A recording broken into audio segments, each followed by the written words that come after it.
Hər vaxtınız xeyir olsun. O möhtəşəm quş südü tortunu mən də hazırladım və inanılmaz dərəcədə dadlı oldu. Siz də bu reseptlə hazırlasanız bəyənəcəyinizdən əminəm.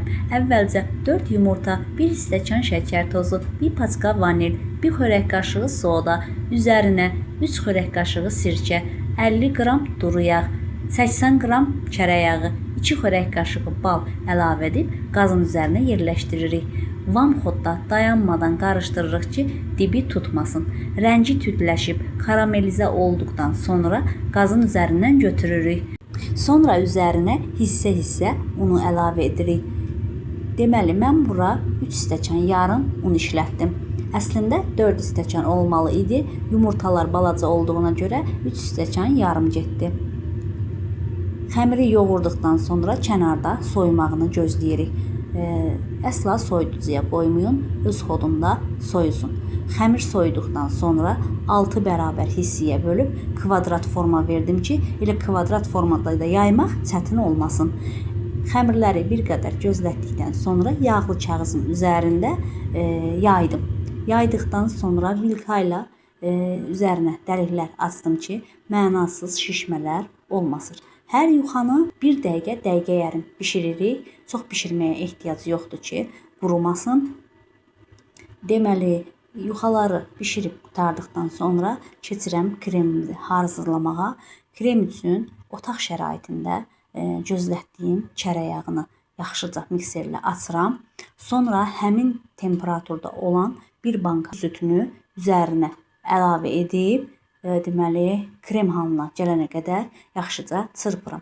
Çalışın, ümumiyyətlə yuxalı tortlarda kreminiz biraz duru olsun ki, tortunuzda yumuşaq alınsın.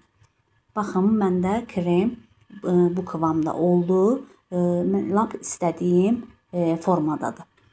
Belə, istəsəz bunu zavarnoy kremlə də edə bilərsiniz. Mənim vaxtım olmadığı üçün deməli hazır qutu sütündən istifadə etdim. Yuxaların kənarını kəsmədən kremləməyə başlayırıq. Hər yuxanın arasına bolluca krem vurun və üzərinə digər yuxanı yerləşdirdikdən sonra əlinizlə bastırın ki, kremlər hər tərəfə eşit şəkildə deməli yayılsın. Və bütün yuxaları kremləyib bitirdikdən sonra kənarlarını kəsin və başlayın üzərinin glazurunu hazırlamağa. Ən üst laya krem vurmuruq, çünki ora glazuru əlavə edəcəyik. Glazur üçün bizə lazım olan ərzaqlar 9 qaşıq deməli şəkər tozu, 3 xörək qaşığı kakao və bunları qarışdırırıq. Sonra 7-8 xörək qaşığı südü əlavə edib yenə vamxodda dayanmadan qarışdıraraq qatlaşmağını gözləyirik. Qatlaşdıqdan sonra kənara qoyuruq və elə qaynar da tortun üzərinə əlavə edib yayırıq. Yaydıqdan sonra deməli hardasa 1-2 saat gözləyib tortu servis edə bilərik. Amma axşamdan səhərə qalsa daha da yumuşaq, daha da dadlı olar. Yəni bu tort inanılmaz dərəcədə dadlı oldu. Mən inanmırdım ki, yəni bu qədər dadlı olar. Həqiqətən hər kəs çox bəyəndi. Bura qədər izlədinizsə sağ olun. Bəyənib rəy yazmağı unutmayın. Gələn reseptlərdə görüşərik.